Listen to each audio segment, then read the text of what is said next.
Welcome back to the pod. We got a guest that I've been trying to get forever. I've actually never met the man in my life.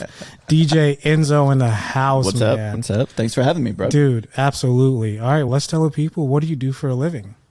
What do I not do? So DJing, I've been DJing starting in 2000. So I've been at it for a little bit. Full-time. I work a full-time job too on top of that. So full-time DJ, full-time day job, full-time dad. I have a son. So it's just me and my son.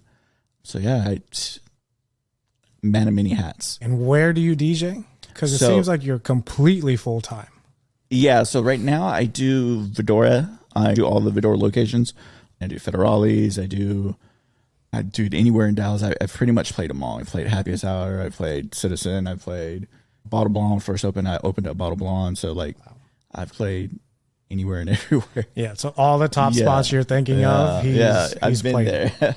Even the new spots are usually having you open and be a resident too. Like Wonder Bar is usually Wonder Bar Saturdays. I'm there, and they just opened a Fort Worth location as well. So yeah, I stay pretty busy. And what is your full-time job? So I work in Section 8 in Grand Prairie, so at City Hall. So I deal with Section 8 clients all day. And that's full-time too? That's full-time also. What's the hours? 7:30 to 6. Oh my God. Okay, and there's moments you're like getting off at by the time I get home, it's 3. Okay, how much do you sleep per day? Average? I nap. I've extended naps, not full sleeps. And how long you've been doing that full-time on both? Years, as long as I can remember. I've always had multiple jobs. Like even when I was working part-time when I was younger, I always had multiple jobs. Like I worked at a rec center, I was working at Banana Republic, DJing, going to school. Like I've just always had multiple hustles going on. Where does that work ethic come from? I don't know. I guess just from being younger, how my parents raised me. With anything, whatever you want, you got to work for it. So that's just always been my mentality. Like I never wanted to settle. I've always wanted more. And not even monetary, just to keep growing as a person, as a man, in general, just in life. Forever. I heard an interview one time. I'm a huge Pharrell fan. Heard an interview one time, and he said he lives life forever a student. So that stuck to me, and I live life the same way. I was like, never stop. You never know everything. Always growing, always learning, just always going to the next level. And you'd say that's just been you as a child. Yeah. That's since your I was DNA. Younger. Yeah. Some people just have that DNA where they're actually have some life lessons from a previous life to handle this shit calmly. And it was crazy. I tried to quit. I quit my day job at one point. Like I was just DJing only for about a year. It was the worst. I felt like I was wasting time. I was just at home. I was just like, okay, what am I going to do now? I just felt like I was wasting time. So I ended up going back to work. I was just like, I could be making money. I could be busy doing stuff right now. During that time where you weren't busy, you were at home. How did your life change compared to when you were doing everything at once? I felt like I was wasting time. I felt like there was so much more I could be doing, whether it was in the music side, whether it was my day job, or it's on the creative side. I just felt like I could do more. There was more I could be doing. Just that lack of action, right? Yeah. One of my best friends said the same thing, is people that are just in action in general are going to end up doing more things with their life. Yeah. That's just how it works. Yeah. Where did your passion for DJing come? I've just always loved the music. Before I was DJing, I was actually a breakdancer. Like I was hardcore B-boy. And I was into rave scene, stuff like that at a time, but I was like barely touching the base of that. So I didn't really know what a rave was. It wasn't until I went to a rave by accident that I was like, I remember the moment like it was yesterday. Me and my boy at the time, we're young. We couldn't go to big clubs. So we're going to like teen clubs or whatever. So there used to be this place called Bronco Boat. So one night we go, that was like our go-to spot to go battle and just break dance. So one night we show up, huge line. Dude, what the hell's going on? So we're like, fuck it, we got nothing else to do. Wait in line, pay $20. We're used to paying $20 to teen clubs anyway. Pay our $20. We're going to the rave. Sure enough, the first room, breakdance circle. We started doing our thing, and like people started hugging us. Oh my God, you're so good, and hugging us for what the hell? What's going on? This ain't a regular like breakdance circle. But it was a good time. We saw people coming out of another room, so we're like, what's going on over there? Let's go see. So we walked to, it's like where the concert area was. So that night, the concert area and the club were connected. So we walked to the concert area, and the way the concert area was you walk in from the top level and then it goes down to the stage. So we walk in, dude, it was like, I had never seen anything like it before. It was like laser skies. There was like girls on the stage painted in gold, twirling fire. I was just like, it was just like one thing after another. I was like mind blown. I was like, dude, what is this? What's going on right now? Overwhelmed on the senses. Yeah. So then we go up to the stage. And then again, like I said, I was already into EDM, rave music, whatever at the time, electronic music. And I saw DJ Irene, Diesel Boy, and Kid Icarus, who was a big Dallas DJ producer. So seeing them back to back, seeing the crowd, how they like the crowd interacted, how they controlled the crowd, just the feeling people got, just having a good time, that energy, I was just like, I'm done. This is what I want to do right here. 100%. And that's what it's been ever since. Yeah, seeing that live of, wow, one person is controlling the entire vibe of the whole place. And you knew you could bring that to him in a way too. Someone just showed you affection for something you were passionate about from dancing. For sure. And it's like, okay, this can translate into something even bigger. Yep. Okay, so when you first got started, that was in 2000, right? Yeah, 2000. Yeah, okay, so that was tough. Like as far as learning how to DJ now versus then, that was tough. Yeah, because it was all vinyl. I practiced every day in my parents' garage. Like that was my graduation present. They bought me my first pair of turntables. Yeah, it was I just practiced every day. I started playing clubs, and at that time I was all house. Like I just played house and like breaks, like you break beats. How long did it take you to get into clubs after picking up the turntables? Luckily, it wasn't too hard. I remember my first gig, I sucked, bro.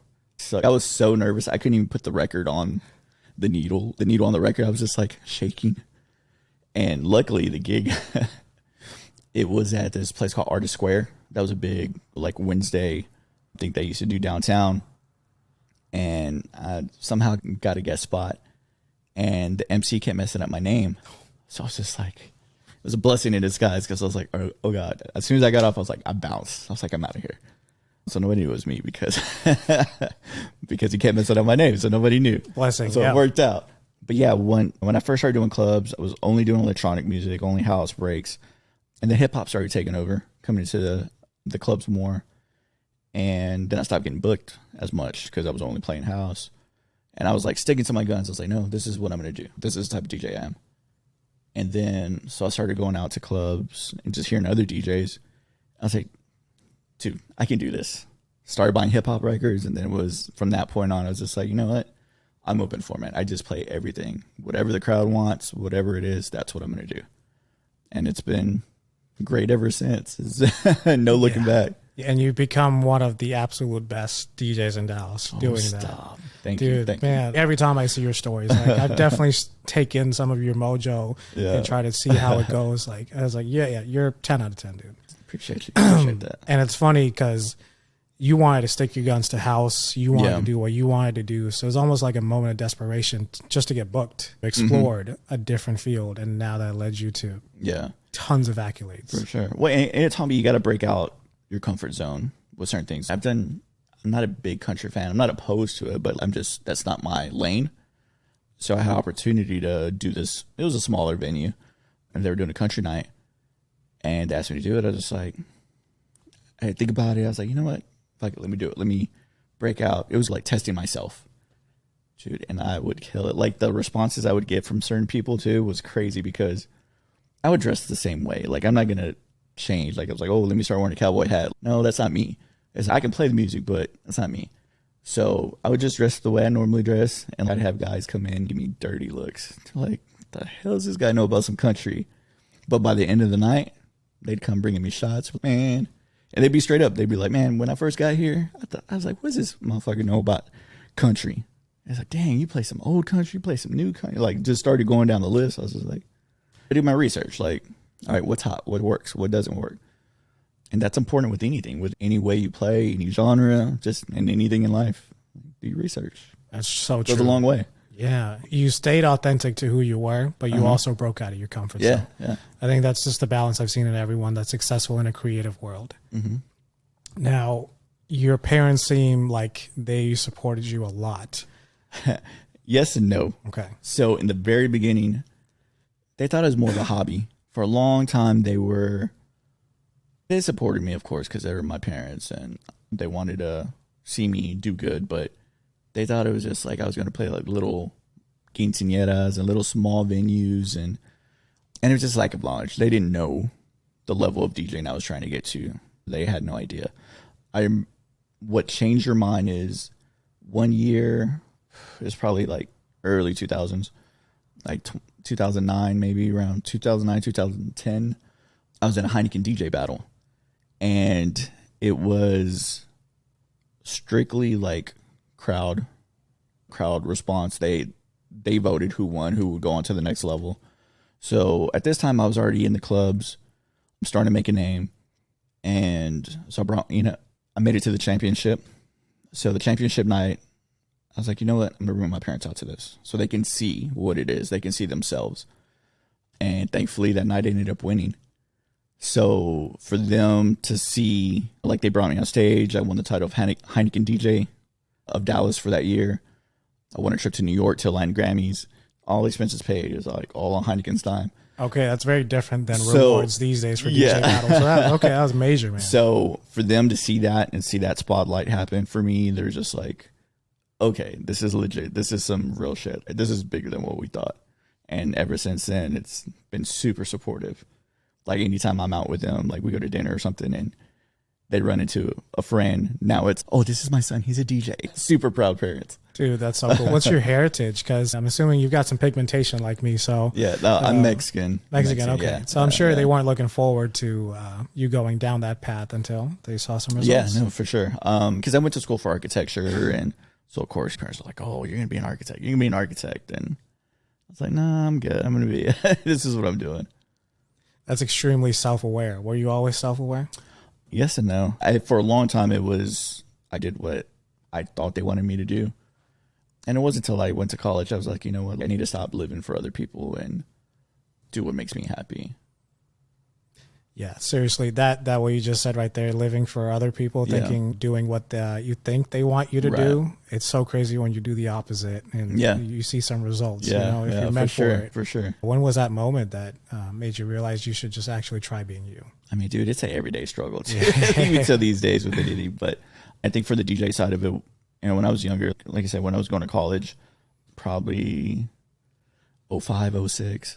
Yeah, early. It was pretty early on in my career that I was just like, this is what I want to do. This is what I need to do. And this is completely before we had Instagram Reels to show us life lessons. For sure. Where we could have a digital landscape of good people in our ears. Like the 5 most people you hang around, determine your average, right?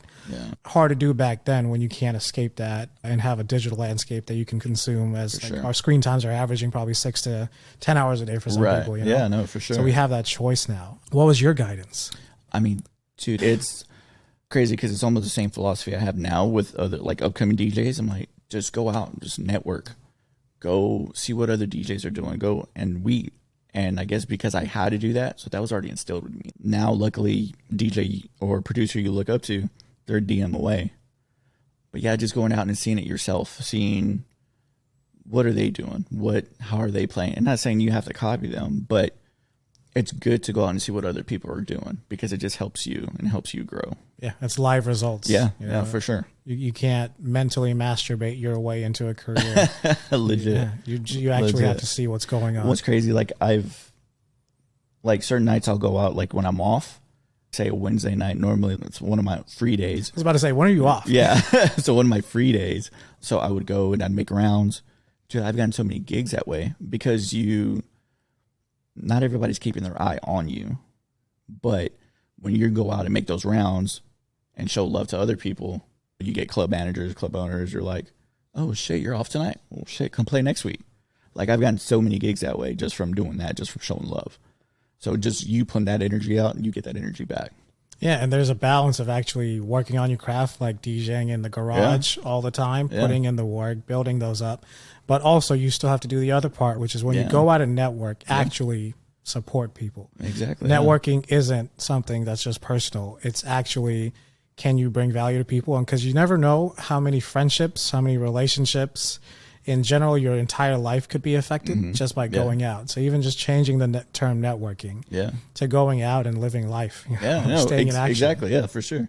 So you go out, I'm sure you support the bar, you support the actual staff, and you just support the actual DJs organically. Sure. Yeah. Okay. Now, your childhood. Actually, let's save childhood for a little later. The celebrities. What are some of the celebrities you've worked alongside, whether it's DJs or actual celebs? I shouldn't say that, and now the DJs are going to hate me. I've played with like celebrity DJs as well, but I've been blessed. And it's one of these I'm always go that I'm like, dang, what's next? What else can I do? But then you got to stop and look back at the things I have done, and I'm just like, I've done some pretty cool shit. I got to DJ TD Jake's daughter's wedding and was at his crib, that was a crazy experience too. I got to do that, and that was just from networking. People I know that heard me at a club, they're like, bro, we love the way you play. Come do this event. The Conan O'Brien, when he came to Dallas, I did the pre-party and the after party for his show for that whole week. I used to be official DJ for FC Dallas. Bro, like I did parties with like Brody Jenner and stuff like that before he was a DJ. So yeah, I've done back in the day when clubs were bringing celebrity hosts like every week, like those were great times. Yeah. So you even had your experience with promoters, which basically running concerts. Yeah. Yeah. Okay. What was your experience like with promoters? It's completely different now. Yeah. So in the beginning, it was cool. Everybody should work with promoters in some aspect, because you just learn both sides of the business. You learn working with a club and then versus working with a promoter. There's just so many variables, because, you work nights where the promoter pays you or the club pays you. I've worked with shady promoters. They were like, hey, we didn't make money tonight, so we can't pay you. I'm like, all right, whatever, bro. Come on. You have business expenses, sir. Yeah, for real. But they're all learning experiences. It's all part of the growth. Some are going to be great. Some are going to be bad.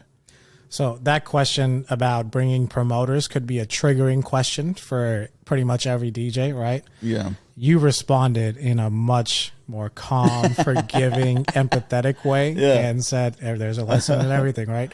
That's one of the main reasons I want to have you on.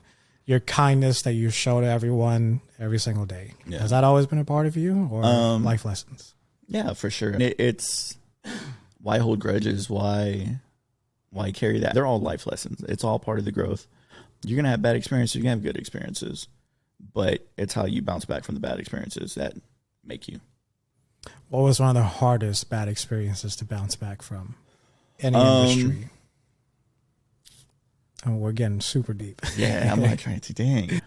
I've been trying to go sober for a long time.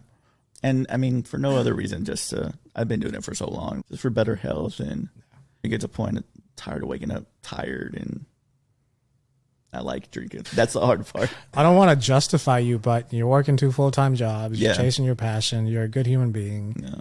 You seem to be doing everything right. So it's almost like alcohol doesn't have an effect, but it's the things that none of us will ever see. So whatever's going on in your head about alcohol, is there something? No, it's just, like I said, I've been doing it for so long. You're doing it multiple nights. Eventually it's going to take its toll on you, on your body.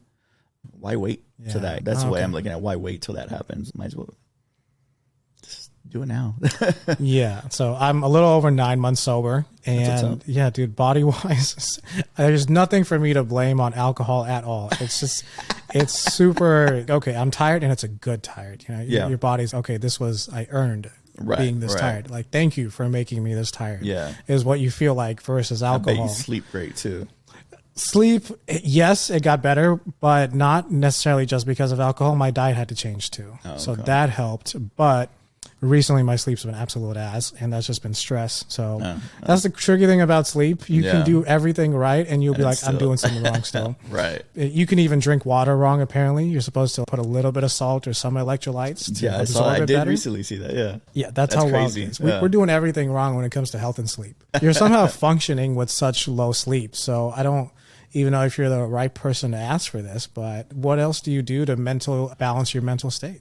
One thing I picked up, and I'm not great at it, I suck, and I still hate it, but it helps me. I try to go for running in the mornings, and it really, like I said, I suck at it. I'm not like a marathon runner or anything, but I picked it up when I was going through my divorce. It just helped me mentally and emotionally, because I was in a dark place. Not like, I don't want to say depression, but I won't go that deep into it, but I just was feeling down on myself, question myself as a man, and just going through that whole journaling, running, all that helped me. And I'm like, way better place now. Like, how long ago was the divorce? Again, we don't have to go too deep. No, I don't care. Yeah, it's in the past. Yeah. There it is again. It's in the past. 2000 is when we separated. And then I would say 2001, we got officially divorced legally. But yeah, it's been an uphill grind since then. It's been great, like emotionally, mentally, physically. And it was like, once that negative was out my life, so many things. Like I started getting better gigs, my pay rate started going up, just like naturally. I was just like, oh wow, I should have did this a long time ago. Yeah, it's crazy when you start showing yourself respect, love, and treating yourself at least the way you should be. It's crazy. The world responds like that too. Sure. It goes back to you're gonna get what you put out there. Dude, 100%. How far did you go into doubting yourself during that divorce? Because as men, we act like we don't have feelings. No, for sure. Well, and then like you grew up like you man up. That's not what we do. You just suck it up, man up, and keep it moving. But we're never taught to deal with our emotions or just like struggle through them. It's like almost you have to hurt through it, let it hurt to get past it. And that's what I was doing in the divorce. Like I was like trying to mask it. I was just like overworking myself. I was running like 2-3 times a day, working out on top of my work schedule. And the turning point for me was I was in a really bad car wreck. And I don't remember anything of the wreck. I just remember waking up in the hospital, totaled my car. And that was the moment. I was just like, bro, I could be dead right now. Like, could see in the car, there was like blood all like, it was horrible. I'll show you pictures later. But yeah, it was horrible. And I just fell asleep behind the wheel. I was out just making rounds. We had 1 or 2 drinks, but I mean, what I do, that's nothing. I was drinking water, I was balancing, but I was just pushing my body physically and mentally. I was pushing my body too hard to not deal with what I was going through inside, and just fell asleep behind the wheel. And that was it. That was a turning point. That's that hidden stress that you yourself didn't even know about, right? Yeah, that's what happens for so many, for sure. Whether it's CEOs or creatives, yeah, that hidden stress you just never see. Yeah, it comes at you and shows you how short life is. It can either be taken away from you in a moment's notice, or you could decide in the next 10 seconds to end it yourself. That's how short it is. Yeah. And the thing I thought about too was just like, my son's helped me so much through it too, because it made me want, not just for myself, but for him, to show him, to be supportive for him, and then also to show him, I don't know, to be a man, like just to be the best man and the best father I could be for him, to show him that best example I could. They say, I don't have kids, so I shouldn't comment on this, but they say you shouldn't be raising kids. You should just be leading by example, and they learn completely from that. Yeah. So as y'all can tell from his get up, his tattoos, his nails, he's living authentically as he can, but all the life lessons your son's watching. Yeah, no, for you sure. just being a good man. Yeah. How old is your son? He's 12. 12, okay. Yeah. 12 years, you've been basically raising him as a single father. Yeah, pretty much. Single father, DJing, work, all that. Yeah. How's fatherhood been? It's great, man. It's how can I hustle hard? I'm already doing it. But he definitely makes me want to hustle harder. And just for him, the kid already talking about he wants to go to Harvard. So I'm like, all right, I need to start hustling even harder. Wow. It's going to be pretty expensive. And for a 12-year-old to even think about Harvard in the modern world where college is like completely reversed. No one wants to go to college, right? And it's one of those, we had a conversation the other day too. I asked him, so you still want to go to Harvard? Because as a kid, that's always changing. So I was like, do you still want to go to Harvard? He's just like, yeah. I was like, why do you want to go to Harvard? He goes, well, it's just one of my goals. Like I want to go to a great school, and Harvard is where I want to go. And I just want to graduate from there and knock it off my goal list. It's like, okay, just go good enough for me. Let's do it. What an answer from a 12-year-old. Like most of us aren't even self-aware. We'll give you a horrible reason why we want to go. It'll be easily selectable that it's just based on our ego or something. Right. No, that's my standard. Is what your child just said. Is no, I just have standards, Dad. Like I just want to accomplish those things. So. Yeah. And again, you're showing him by showing him what your standards are. Yeah, no, for sure. Now, obviously, you're still human, and self-doubt can creep up sometimes. I think you and I have even messaged about this. Yeah. Our entire relationship has been on Instagram DMs, by the way. And it's gone deep too. Yeah. But there are moments you say you even doubt yourself on the DJ path, like you want to be somewhere. You feel like you should be somewhere already. Mm-hmm. Yeah. What are those thoughts? There's times I feel like I get looked over for gigs, or there's other things I want to do that I haven't done yet. Even to traveling as a DJ, I like traveling, playing out. But some of it's more in my head. And I guess maybe it goes back to wanting more and just always wanting to keep going. You know, I've had a couple other DJs that are doing what I think I want. I had a conversation with them. I was like, look, bro, this is how I feel. Like, what's up? What am I doing wrong? What do I need to do? And their responses were what made me change my mentality on that too. They're like, they say, bro, nobody's worried about you, because they know no matter what, you're going to do what you got to do and you're going to make it happen. They say, bro, you're doing it. Like everything you're talking about, you're already doing it. I was just like, damn, I didn't really think about it that way. Like, all right. And that's one of those, all right, let me step back. Let me look at what I have done and what I am doing. As I am doing what I want.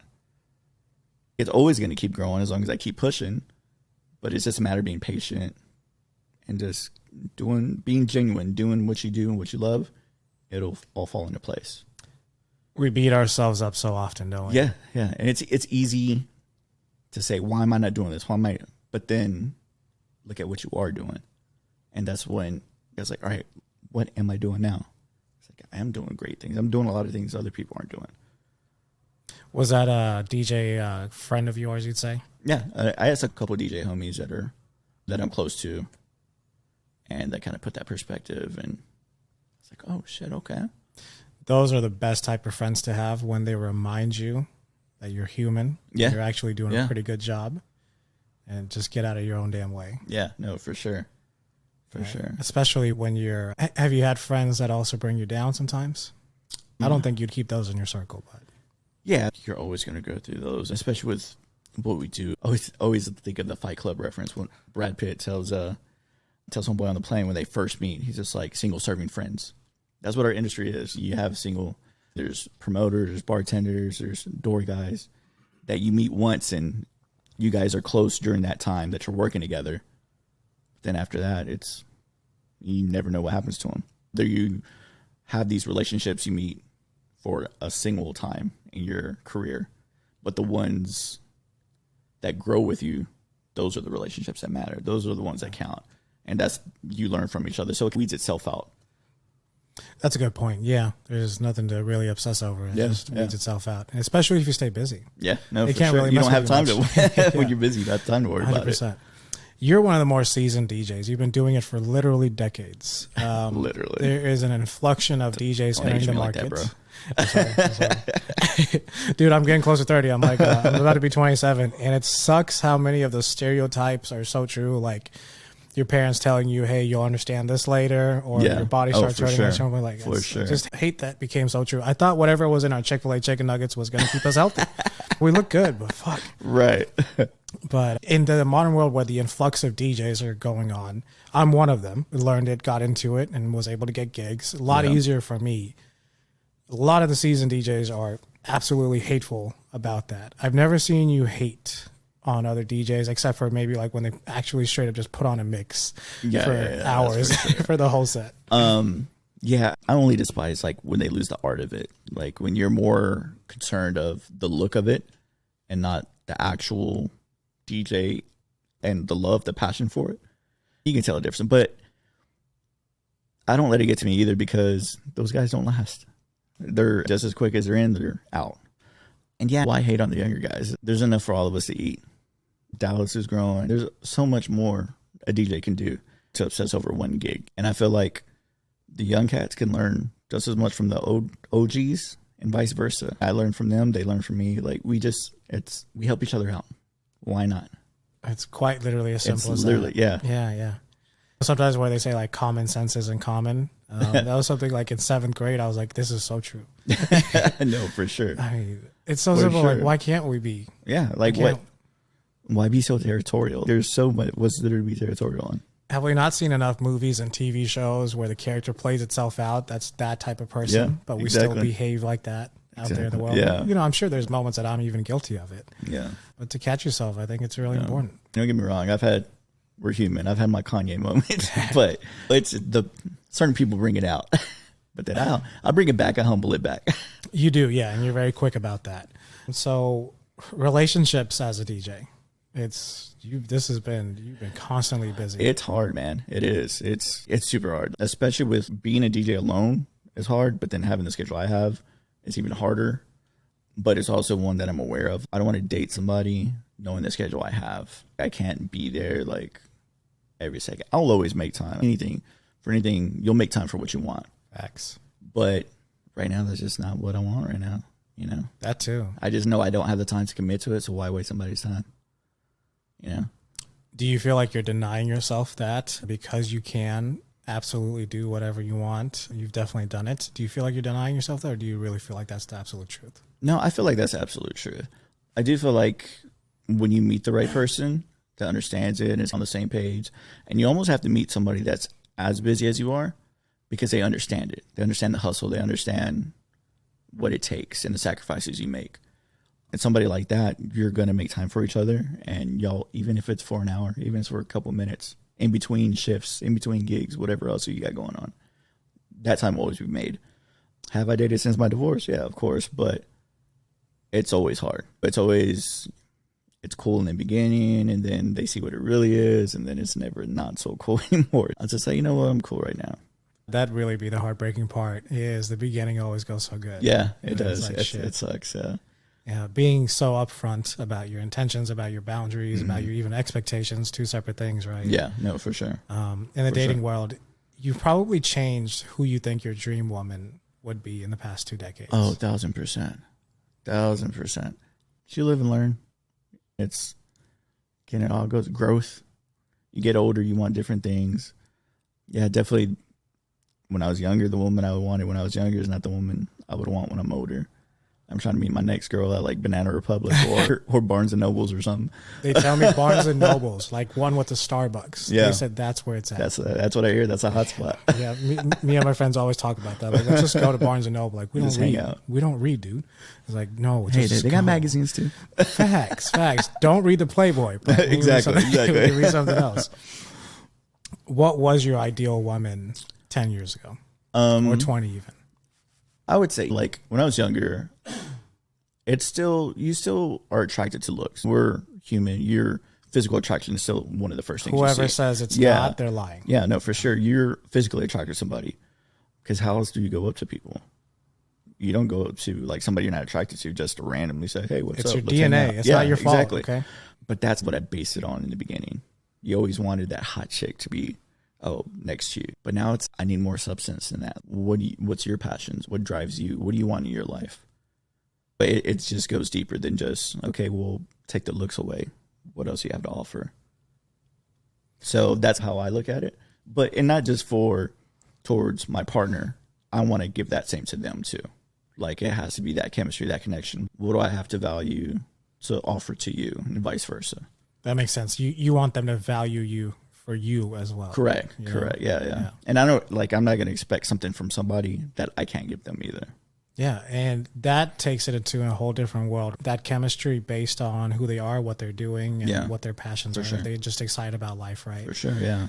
Sometimes I feel like even we're looking for the wrong woman. You might think you want like an entrepreneurial chick. You might want a busy go, and then you date one, right? Yeah. Maybe it's not as good as it looks. Now, of course, one doesn't speak for all. Right. But you see, okay, sure, maybe. I think in the modern world, we're also thinking a lot of females are also being a lot more masculine, right? Mm-hmm. Nothing wrong with that. Do what you need to do. But I think a lot of us also want that calming feminine presence too. Yeah, for sure. So it's not like it's the worst thing to also want. Maybe you do want someone to raise a kid with, and maybe you do want that priority for her to be a little bit of a balance between work and staying at home. Yeah. Have you found any balance where you thought you wanted the entrepreneurial or something like that? Honestly, not right now, just because that's not where my mental is. I'm not looking for a relationship. I'm not looking to settle down. And I say that because when I was married, I tried to keep that life, that family work balance as much as I could. So I held back a little bit. I felt like I held back a little bit because I wanted to be there still. Was I still busy? Yeah, of course, but I still always try to make time.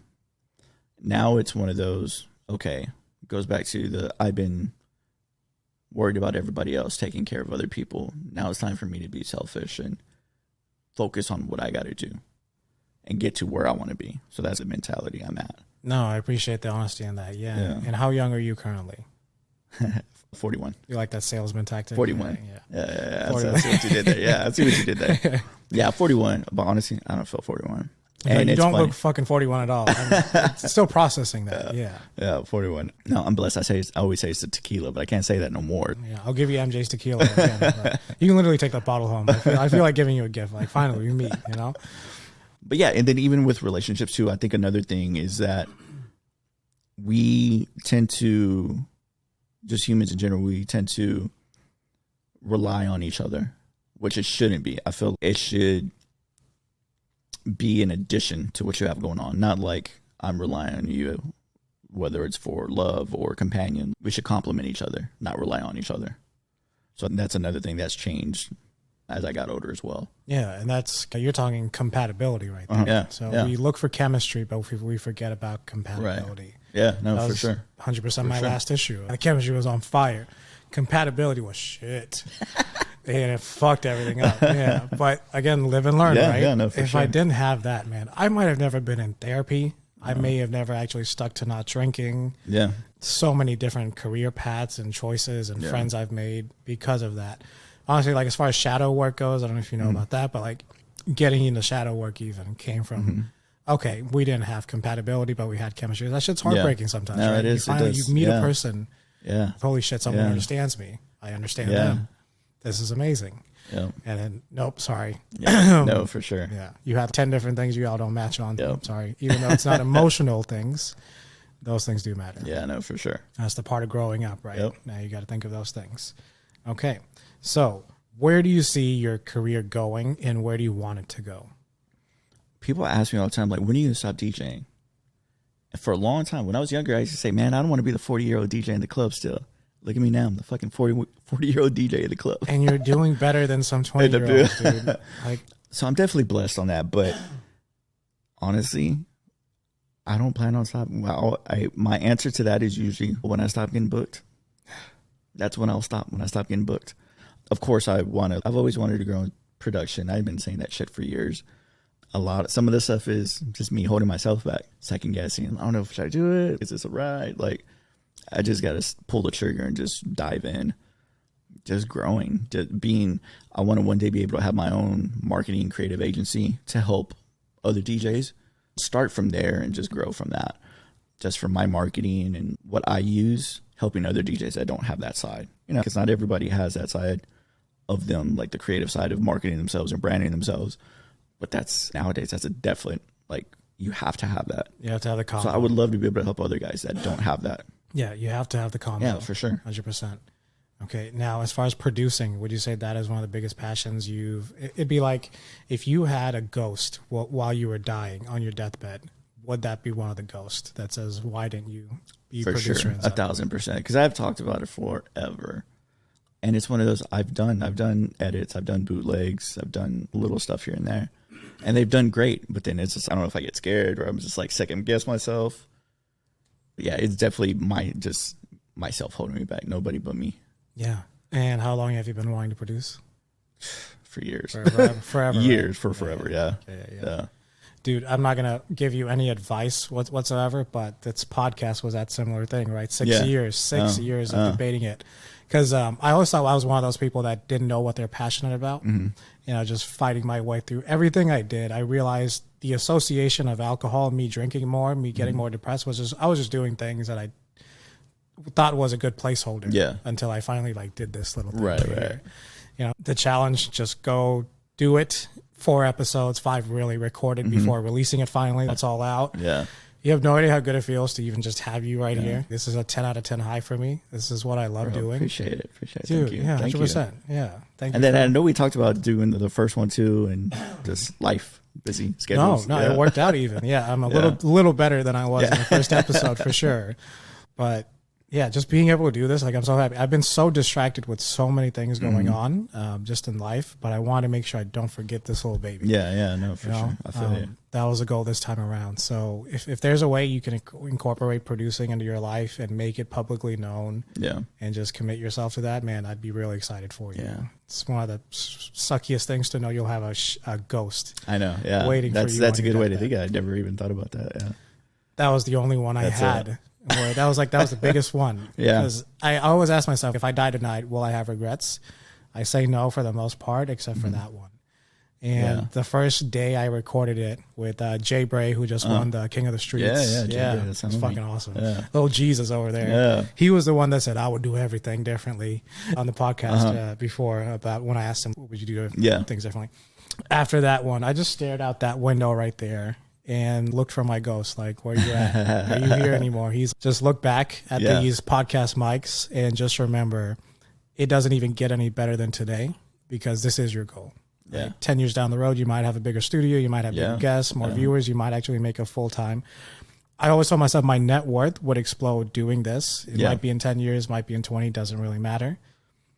But now, stare at this, because this is literally your 10 out of 10 high. Yeah. It's going to be the same story in 10 years. So are you enjoying this? Yeah. That's a great way to look at it. I have this now. Yeah. Yeah. There's no words for it, man. Yeah. I hope I keep living to it. I hope I keep my promise to myself. And a lot of those issues came from childhood. That's where we go. And we go back to childhood. Segue. Yeah. I'm natural, man. I do this for shit. Real. Look at you. Thanks, bro. But childhood, like, just being in the Brown family, definite black sheep. Definite black sheep. I never went to college, even though I graduated high school a year early. Yeah. Not because I was smart, just because I hated school. And again, I think on the last podcast I said I may have allegedly been selling drugs at that time. And I was like, man, I just need to get out of this. I was even selling drugs in a very entrepreneurial way, allegedly. But I learned a lot about entrepreneurship, and how to do it safely, et cetera. And that led me to my first business of Exotic Drive Club, getting millionaires together. So now I have a network of millionaires that I can talk to and learn from, right? All those things. But yeah, childhood just affecting being doubted, trying to do what you think other people want you to do. Yeah. How was your childhood? My childhood was good. I can't say that I had a bad childhood. My parents, they always pushed me, whether it was school, sports. I played soccer my whole life from the time I was 4 up until college. I always stayed busy with soccer, school. That was like my life. That was it. Like, I was a late bloomer. I didn't party. I didn't do anything until I went to college. Fucked me up. No, I'm just joking.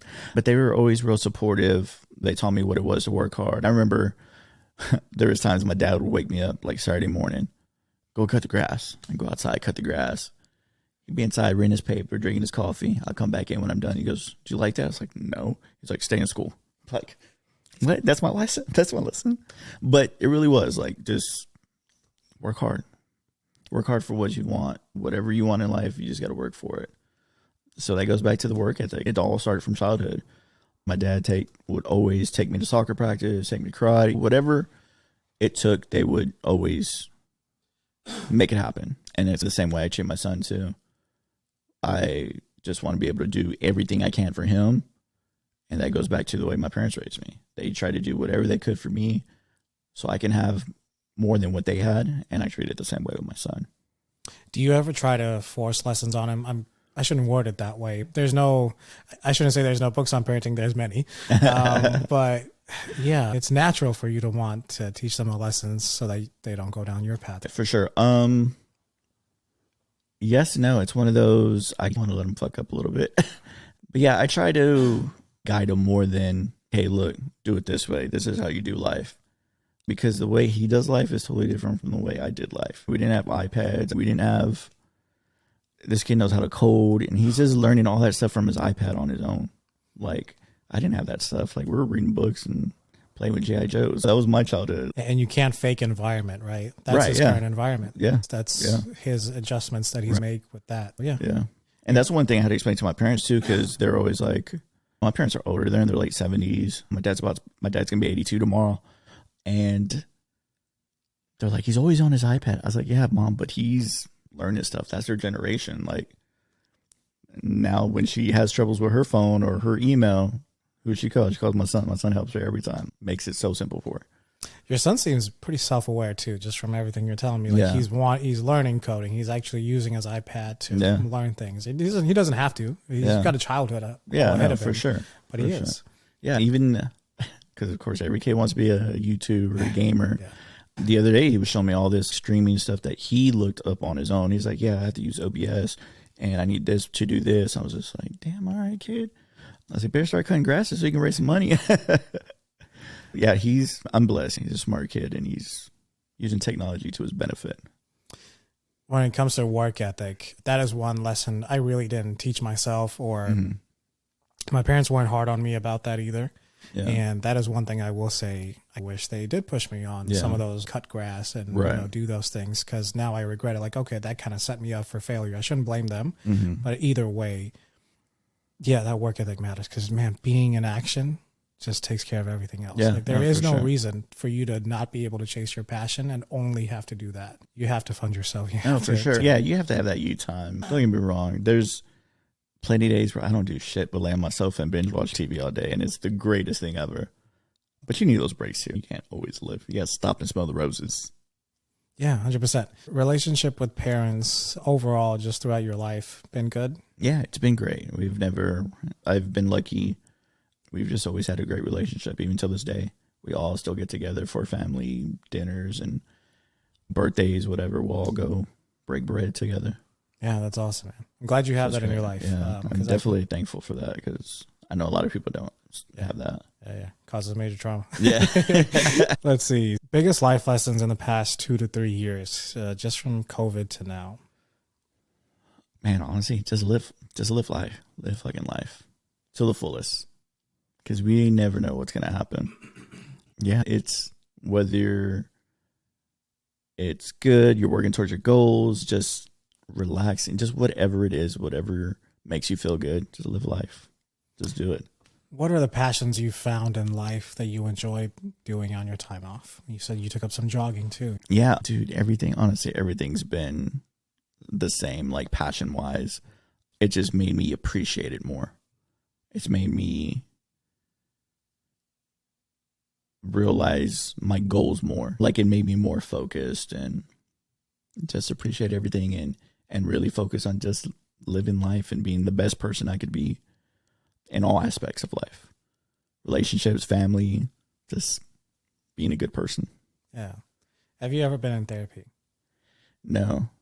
Okay. No. Are there any parts of you feel like you want to work on that either requires therapy or just some inner search? I really have been wanting to try therapy, and just for no reason, but just being a better version of yourself. Sometimes it helps just talking to random strangers with no judgments. There's certain things you can't talk to your friends, even your closest friends, because you feel that inside. You feel that, damn, are they going to judge me? Or what are they going to think? Is it going to fuck up our friendship? Yeah, it's a vicious loop. Yeah. When you do want to have something solved, or at least get some professional perspective on it, but you have no one to turn to. For sure. So I would highly recommend it, just on a personal note. Yeah. I've done like therapy for like 8 months or so, and I didn't have any attempts to do it before, but my dad had a stroke last year in the summer, and just completely life changed. Right. Things, just a normal human being going to work, and everything changed. So it messed up a lot of family dynamics. And from that, it's the chaos of our relationship going south, family situations going south, my relationship with my sisters, mom, everyone, all of that just piling up. Luckily, we ended up at a facility, a rehab facility, that also offered counseling towards family members. Man, if it wasn't for that, the podcast definitely wouldn't have happened. Yeah. Sobriety, confronting a lot of things from childhood would not have happened, man. Yeah. Whatever you got going on, man. Yeah. There's, I could cry about therapy of how much it's done for me. Yeah. So that's awesome, man. I feel like even if you don't realize it, I feel like it would help, because it opens up those things you didn't realize you had issues with. Yeah. So that's another reason I've always wanted to try more recently. Like, I've been wanting to dive into that.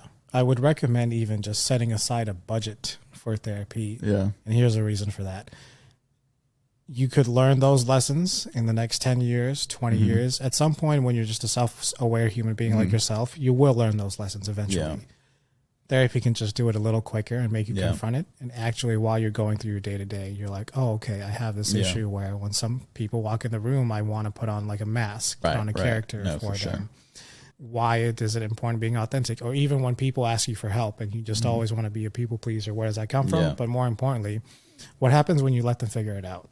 When you become less available to them and you let them figure it out, you're actually doing them a service. Yeah. Because now they're figuring things out, they're doing it, and they become more capable, and you become more valuable for the things you may actually be needed for. Yeah. You know, so things like that. For sure. Where can people find you on social media? I'll just make it easy. Just go to djinzo.com. It's literally has every link, whether it's my merch, whether it's mixes, YouTube, anything and everything's on there. That's a one-stop shop. When it comes to your merch, I've looked at that too. You have so many followers and supporters that look up your merch genuinely because it looks like it's art. You created it yourself with your own passion. Where does that creativity come from? So it goes back to the Pharrell thing. Like, I was a big Pharrell fan, follow Bathing Ape. I love streetwear. I love luxury fashion. I mean, I dress it, but I love luxury fashion. I keep up with it. It was just another creative outlet for me. It was a multiple thing. It was like a creative outlet for me to have a clothing line, but I also didn't want to follow a clothing line. Oh, summer's out, I need to have a summer collection. I just wanted to put shit out when I had the ideas for them. As they come out, I put them out. And it's the name Surf Fresh. It all ties in together. Like Inzo Fresh, I never intended to have Fresh as part of my name, but when I set up my Facebook account, instead of putting DJ, because I just wanted to be more than just DJ. I knew that early on. So I was just like, I'll just do Inzo Fresh. That sounds cool. And then it just stuck, and it's been tying everything in. That goes back to the marketing. I was like, okay, how can I tie everything together? So Serve Fresh. That's because I'm serving you fresh ideas and fresh creative stuff like all day, every day. That's the way I look at it. And then also another reason was DJs are assholes. Unless I'm a Tiesto, another DJ's not going to wear something with my name on it. So I was like, you know what? I need to create something that other DJs and other people would wear regardless of the name. And that's another reason I the little thunderbolt with the eye is basically my full logo shortened. So then, and that's blown up for me too. Like, it just all worked out and worked into. Okay, your agency would do really well. Yeah, that's very creative. You're expressing your outlet, but you're also picking up on the nuances. Yeah, like tons of nuances. Yeah. What do you think DJs are doing wrong when it comes to marketing themselves? Following other people. They're trying to. Sometimes they follow what other DJs are doing instead of being their genuine self and letting themselves shine through. I mean, but shit, we're all learning, we're all growing. Is there really a wrong way? That's why I love this man. Yeah, there's not really a wrong way. You can't do the right thing if you ain't done the wrong thing, because you won't know you're doing it right. Yeah. What a beautiful message, man. I definitely found that to be true on mine. DJs being successful in like your local market. Yeah. And you question, okay, I guess I have to play that style. I have to play that way. Yeah. You do it. You don't have the best time. And maybe you get good reactions and all. But so many times I've tried out, I'm not going to even read the crowd at all. Mm-hmm. And let me just be me. Let me just play me. Let me just see how that goes. It's funny because everyone's music taste is so diverse. It's no longer vinyls where you have to go pay $10 or go to the store. No, for sure. And select your music. For sure. Now it's just all kinds of music thrown at you through TikTok, through social, at clubs. So everyone does listen to everything. Mm-hmm. So as long as you're that type of person, then you could attempt like read the crowd, try it out. Those have been beautiful. Mm-hmm. And I do agree as a DJ, like you have to, I 1,000% believe in playing for the crowd. Mm-hmm. But I also believe you got to play for yourself too. Yeah. And this is the reason I tell people, or the example I use is, if you have everybody on the dance floor all night, where are they not? The bar. Who's not making money? The bar, the venue. Who's not going to be happy? They are. You may have had a great night and you killed it, but the venue didn't make no money. You're not getting booked again. It's like a simple concepts like that. Give them a break. Play that weird shit that you wanted to hear that they may not like. It's cool. Let them go get some drinks, and then they'll come back. Then you reel them in. That's empowering. Yeah, it's just then it has that control. It brings back to the control that made me fall in love with it. Like you have that control on people. Like, all right, I'm gonna play this so y'all can go do this. Okay, now I'm gonna get you back. And that's even better control. I'm going to get you back now. Yeah. That feeling is so, it's next level, man. Yeah, you're right. Because even in the modern world, like we have to balance that. We're employed because the bar is employed. Exactly. Right? So we have to do the business tactics too. And luckily those business tactics mean go ahead and be yourself. Go ahead and do that. Yeah. Just know how to bring them back in. Exactly. Right? Exactly. With that, what has your style been that you've enjoyed the balance of? Like music wise, or honestly, I love playing everything. I love playing that weird random track. Like, is this motherfucker really playing this right now? But that's for me. Like, when I started coming up and the DJs I was listening to, AM's another reason I have that Thunderbolt in my logo. That's an homage to him, whatever. Like, he's one of the guys I looked up to because his diversity of DJing was just amazing. Like, the shit he would play, be like, how is this even working right now? But he made it work. And I had the strong belief that you can play anything and everything, no matter where you're at. It's how you play it. You know, it's like venues, like I'm sure you've heard this in the Dallas-Fort Worth area, where you play a venue like, don't play hip hop or don't play too ratchet because we don't want a certain crowd. But a lot of times they're out of touch with what the requests they're asking because they don't realize what crowd's listening to that and what's not. And it goes back to, you can play the most ratchet trap song no matter where you're at, but it's how you play it. It's that simple. It really is. Yeah. So we do have some Instagram questions. We'll pull those up. Okay, I'll let you take a look. We'll take a little break. I got to pee. Okay. All right, I'm back. This is the second time I went on a restroom break on a podcast. But I'm a goddamn influencer. What are you going to do? What are you going to do? 5 episodes. Oh, my God, we made it. And even like I'll wrap up the last thing we were talking about. It's just how you play that song, how you play those songs you like, whether it's ratchet or even EDM. I can't tell you how to do that. And you can't even tell someone how to do that exactly because that is your own style, right? That is your own personality. That's where it shows. For sure. Okay, Instagram questions. All right, let's see. So the first one I have. He said it's all sexual. Most of it is. What is your biggest turn on? Okay. All right. There's so many. That can go so many ways. I don't know. I can appreciate a strong woman. That kind of goes back to what we said earlier, like self-aware, knows what she wants, knows who she is, but also is a woman. You know, like you still have that feminine side, you know, like, dude, yeah, like we were touching on that. Yeah. Let me I feel like the art of dating is lost. We go back to that, like, can we go on dates? Yes. Do we just have to go to the bar and get fucked up and then go home and handle business? Or let's go on dates. Let's get to know each other. Like, I missed that part of dating. Like, let's really have a conversation. And then I feel like that you would get okay, this ain't going to work out the way after months. Like, you get that up front. Yeah, the chemistry's not there. Good point. Good point. That is what dating does for you. Yeah, you're right. It is a lost art. Yeah, it's a lost art. Let's have a conversation. Let's go to dinner. Let's talk about life. Let's talk about each other. Let's talk about us. What do you like in life? What do I like? You ask those questions. Just about future in general without being committed to each other. Because once you start doing some things, and a lot of that change just goes out the window because you're thinking about one thing. Yeah, we're going to turn this into a 50 Shades of Grey. I know, podcast. Right? But where's the whips? No, well, downstairs. But either way, yeah, the hookup culture. Yeah, that's all around DJing. You also see how girls are for 4 hours. You also see how dudes are for 4 hours. Sure. So I'm sure that's been a major turnoff. For sure. I'm sure you've also participated in the hookup culture. Yeah, I've got, you know what? I've got my whole days out when I was earlier. Days, there we go. I got my whole days out. Mm-hmm. You got to have them. You got to have your whole days out. It's better that way. Just get it out of your system. Yeah, you get it out of your system. Because I feel like this day and age, and it's crazy, and it's because I see it just in nightlife in general. I feel like people are more loyal to their side pieces than their main pieces. And it's just like a simple concept. If you want to be out there slaying a dick or whatever, like, just be single. Yeah. It's not that hard of a choice concept. Yeah. So that's another reason I don't date too, because I'm like, you see it. You see the slanging. I ain't trying to be a side piece. I'm the main dish. Oh. I'm breakfast, lunch, and dinner. Let's go. Talk that shit, Inzo. Talk that shit. No, 100%. Man. Yeah, that's that. You just have to make a choice, right? Yeah, you have to, because my therapist said this was like, there's no cheat days, as in there's no cheating on your diet. There's no cheating on relationships, on who you are, working out. Mm-hmm. He didn't mean to say it in a harsh way where you can't have it at all. It's more of, what is your integrity? You make that choice. Like, we don't have a bone in this fight, but what is your integrity? Because you only know that yourself. Yeah. Hold yourself to that. For sure. Right? So it's like with the hookup stuff. Yeah. I definitely got that out the way.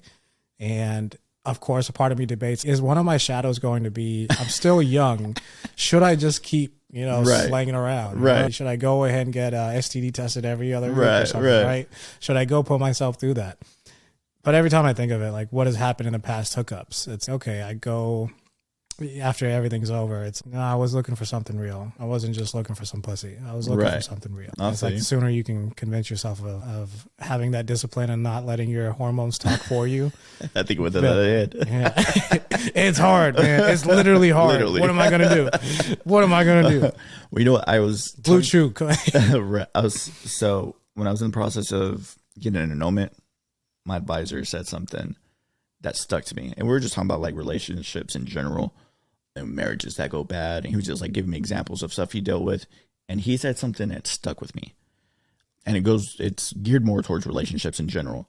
But it's if a person, like infidelity, if a person messes up, we all fuck up. We're human. That's what forgiveness and that's what that's for. But a person that does it multiple times, has multiple partners, or has outside relationships outside of that committed relationship, they never had intentions of being faithful in that relationship. I was like, shit, that's deep, homeboy. But it's true. And that relates to I feel like with any relationship, if you are going to cheat or you're just going to be out in the streets, then just be in the streets. Yeah. Like, don't be in a relationship. Like, it's not that hard of a concept to grasp. It's the worst feeling to know that you yourself are a piece of shit, right? Mm. That's what happens when you don't listen to yourself, what your body might want, what your future wants.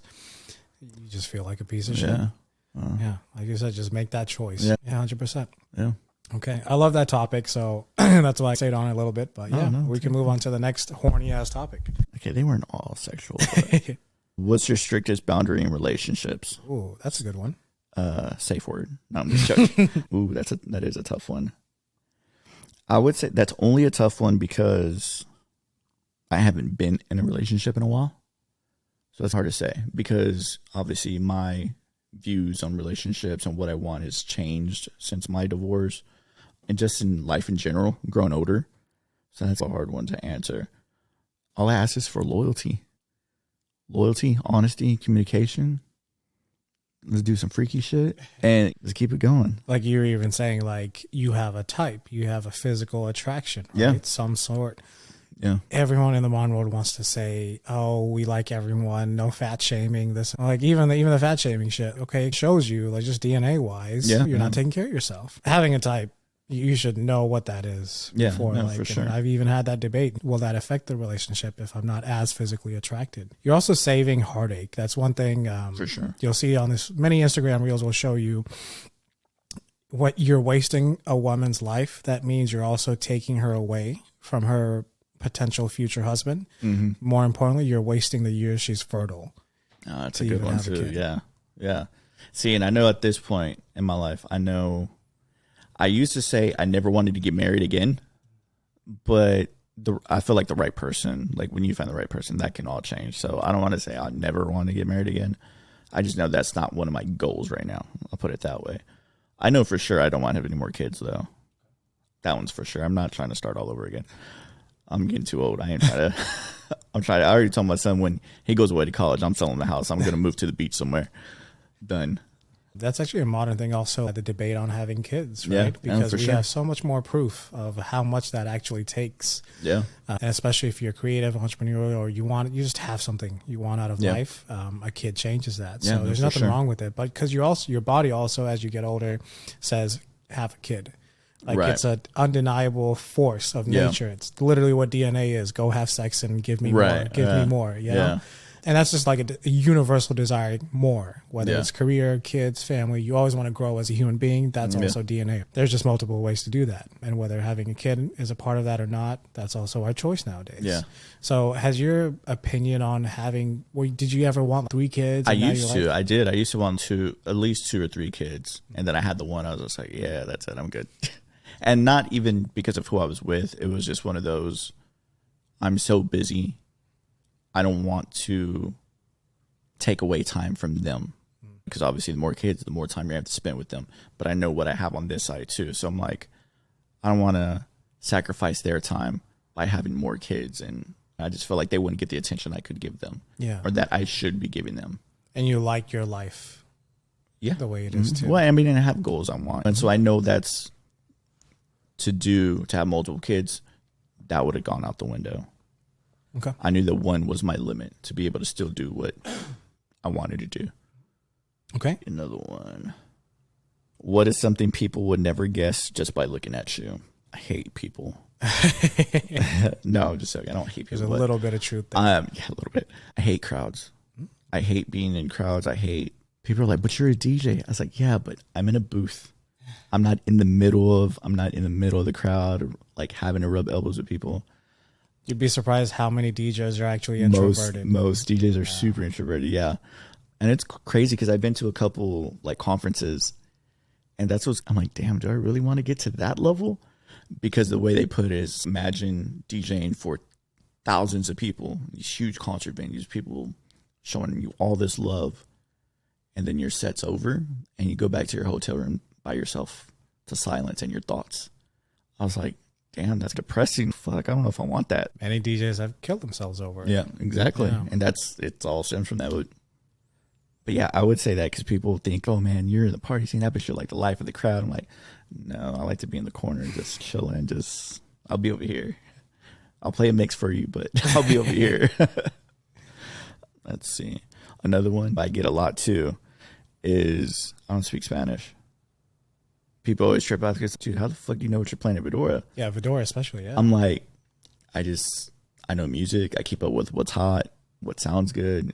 And that's just from DJing for forever. It's just the beat, what's going to move people. You just got to keep up with a little bit of everything. So what works and what doesn't. Like I can hear something like, yeah, that's going to work in the club. Yeah, that's not going to work. Yo, that's inspiring as shit.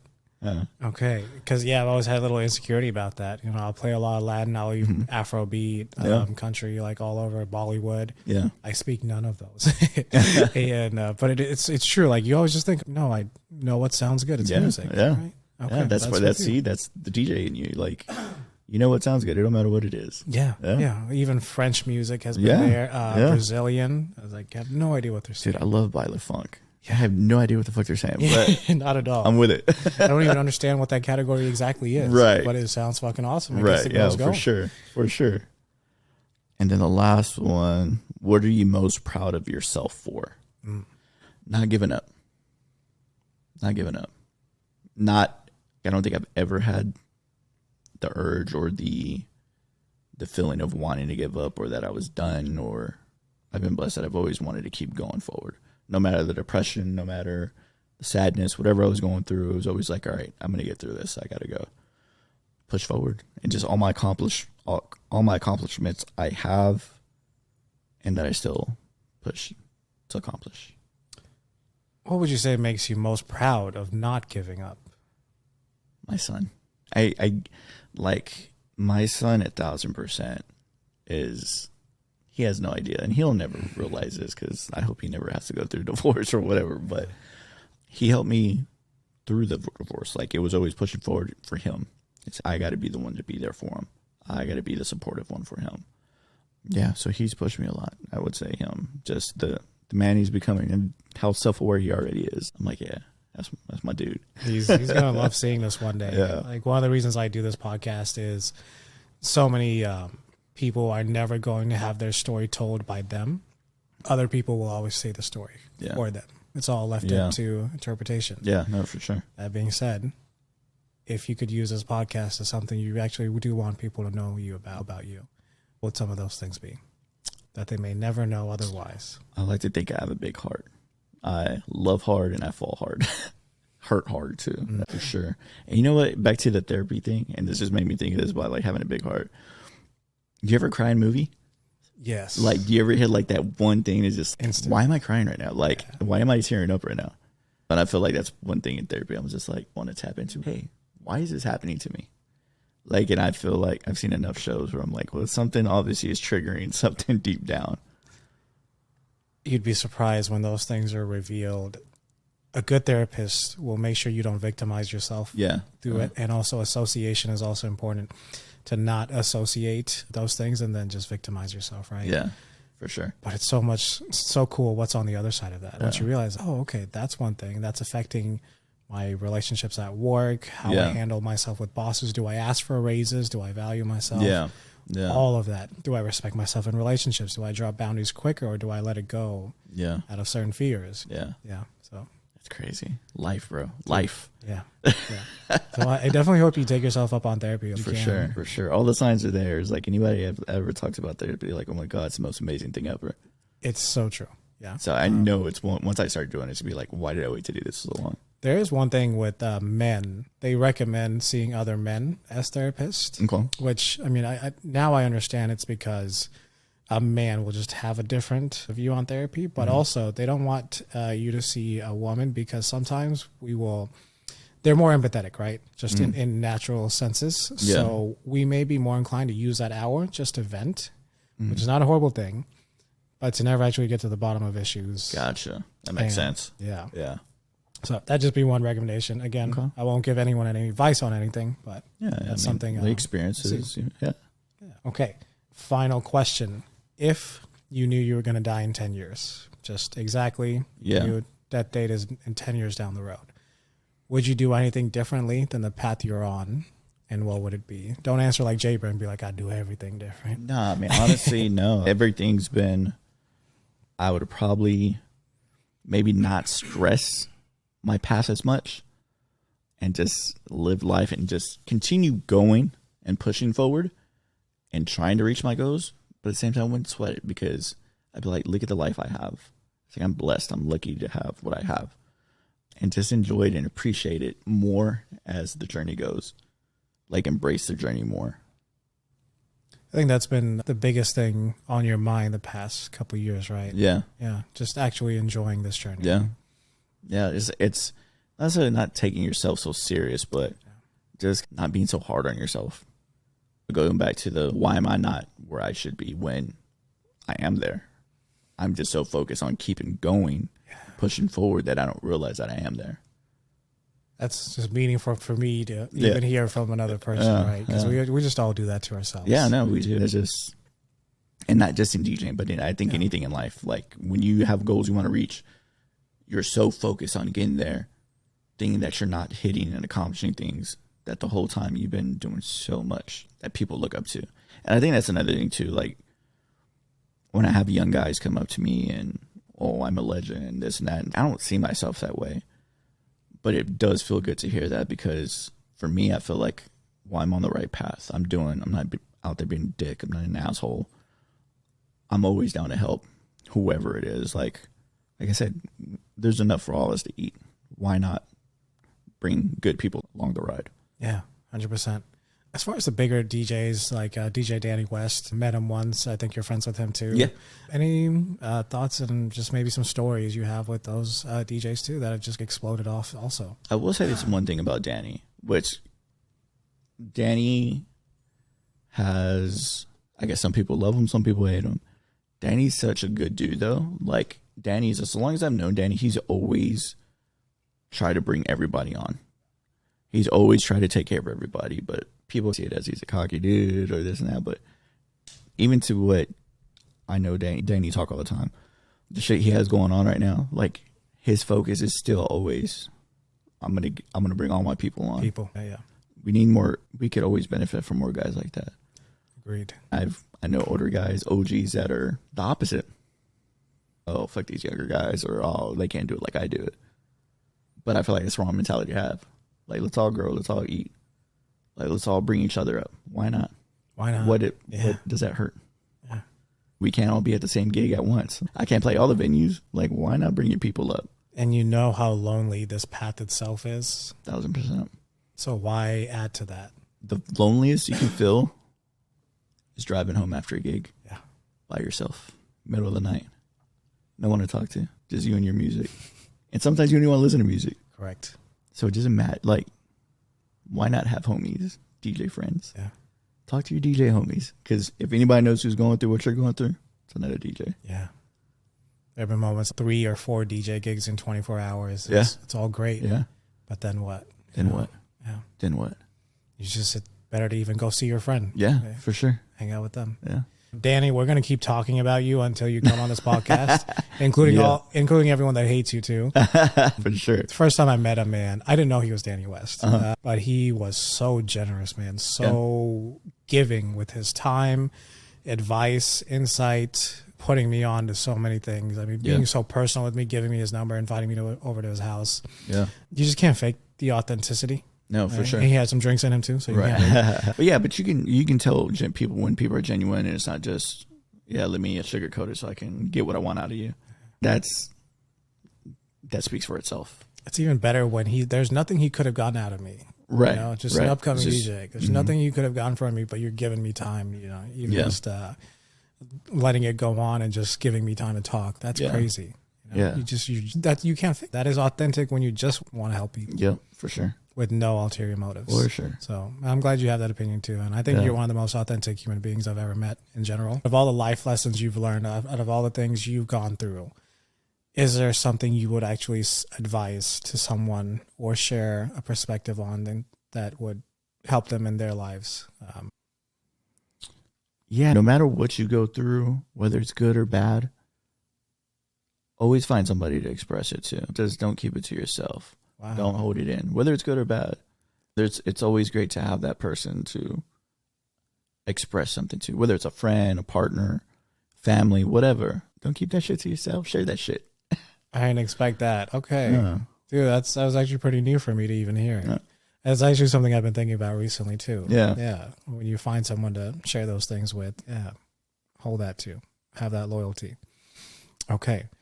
DJ Inzo on all platforms. He finally made it, looking fresh as usual. Man, one of the best. Man, go check out his sets in person. Thanks for coming on. Of course. Stay tuned. Please share the podcast. I need it. Okay, I'm an influencer, but please make me more of an influencer. Yeah, share the podcast. Support the show however you can. That's all we got for you on this one. Podcast over. Peace. Bam.